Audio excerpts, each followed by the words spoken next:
यूहन्ना अध्याय 13।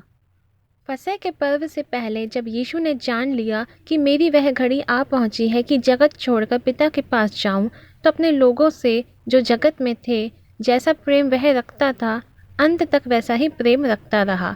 और जब शैतान शमौन के पुत्र यहूदा इस्करियोती के मन में यह डाल चुका था कि उसे पकड़वाए, तो भोजन के समय यीशु ने यह जानकर कि पिता ने सब कुछ मेरे हाथ में कर दिया है और मैं परमेश्वर के पास से आया हूँ और परमेश्वर के पास जाता हूँ, भोजन पर से उठकर अपने कपड़े उतार दिए और अंगोछा अपने कमर पर बांध दी। तब बर्तन में पानी भरकर चेलों के पांव धोने और जिस अंगोछे से उसकी कमर बंधी थी उसी से पोंछने लगा। जब वह शमौन पतरस के पास आया तब उसने उससे कहा, हे प्रभु, क्या तू मेरे पाँव धोता है? यीशु ने उसको उत्तर दिया कि जो मैं करता हूँ तू अब नहीं जानता, परंतु इसके बाद समझेगा। पतरस ने उससे कहा, तू मेरे पाँव कभी ना धोने पाएगा। यह सुनकर यीशु ने उससे कहा, यदि मैं तुझे ना धोऊं तो मेरे साथ तेरा कुछ भी साझा नहीं। शमौन पतरस ने उससे कहा, हे प्रभु, तो मेरे पाँव ही नहीं वरन हाथ और सिर भी धो दे। यीशु ने उससे कहा, जो नहा चुका है उसे पाँव के सिवा और कुछ धोने का प्रयोजन नहीं, परंतु वह बिल्कुल शुद्ध है। और तुम शुद्ध हो, परंतु सब के सब नहीं। वह तो अपने पकड़वाने वाले को जानता था कि इसीलिए उसने कहा, तुम सब के सब शुद्ध नहीं। जब वह उनके पाँव धो चुका और अपने कपड़े पहनकर फिर बैठ गया तो उनसे कहने लगा, क्या तुम समझे कि मैंने तुम्हारे साथ क्या किया? तुम मुझे गुरु और प्रभु कहते हो और भला कहते हो, क्योंकि मैं वही हूँ। यदि मैंने प्रभु और गुरु होकर तुम्हारे पाँव धोए तो तुम्हें भी एक दूसरे के पाँव धोना चाहिए, क्योंकि मैंने तुम्हें नमूना दिखा दिया है कि जैसा मैंने तुम्हारे साथ किया है तुम भी वैसा ही किया करो। मैं तुमसे सच सच कहता हूँ, दास अपने स्वामी से बड़ा नहीं और न भेजा हुआ अपने भेजने वाले से। तुम तो ये बातें जानते हो और यदि उन पर चलो तो धन्य हो। मैं तुम सबके विषय में नहीं कहता, जिन्हें मैंने चुन लिया है उन्हें मैं जानता हूँ, परंतु यह इसलिए है कि पवित्र शास्त्र का यह वचन पूरा हो कि जो मेरी रोटी खाता है उसने मुझ पर लात उठाई। अब मैं उसके होने से पहले तुम्हें जताए देता हूँ कि जब हो जाए तो तुम विश्वास करो कि मैं वही हूँ।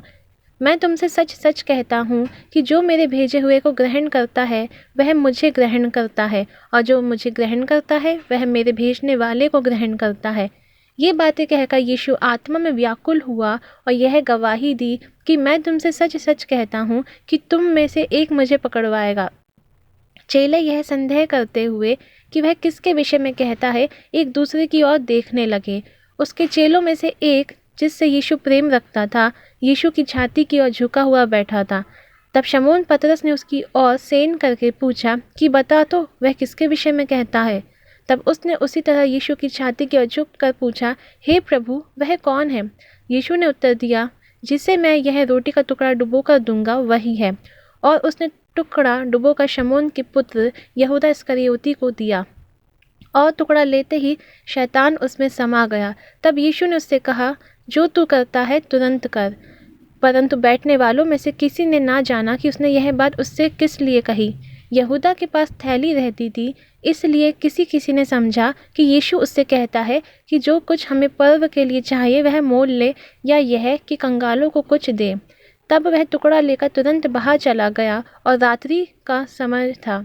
जब वह बाहर चला गया तो यीशु ने कहा, अब मनुष्य का पुत्र की महिमा हुई और परमेश्वर की महिमा उसमें हुई, और परमेश्वर भी अपने में उसकी महिमा करेगा, वरन तुरंत करेगा।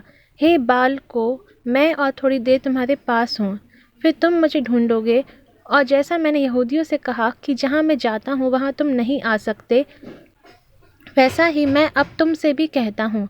मैं तुम्हें एक नई आज्ञा देता हूँ कि एक दूसरे से प्रेम रखो। जैसा मैंने तुमसे प्रेम रखा है वैसे ही तुम भी एक दूसरे से प्रेम रखो। यदि आपस में प्रेम रखोगे तो इसी से सब जानेंगे कि तुम मेरे चेले हो। शमौन पतरस ने उससे कहा, हे प्रभु, तू कहाँ जाता है? यीशु ने उत्तर दिया कि जहाँ मैं जाता हूँ वहाँ तू अब मेरे पीछे आ नहीं सकता, परंतु इसके बाद मेरे पीछे आएगा।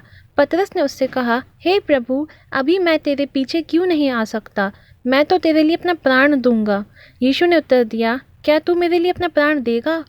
मैं तुझे से सच सच कहता हूँ कि मुर्ग बांग ना देगा जब तक तू 3 बार मेरा इनकार ना कर लेगा।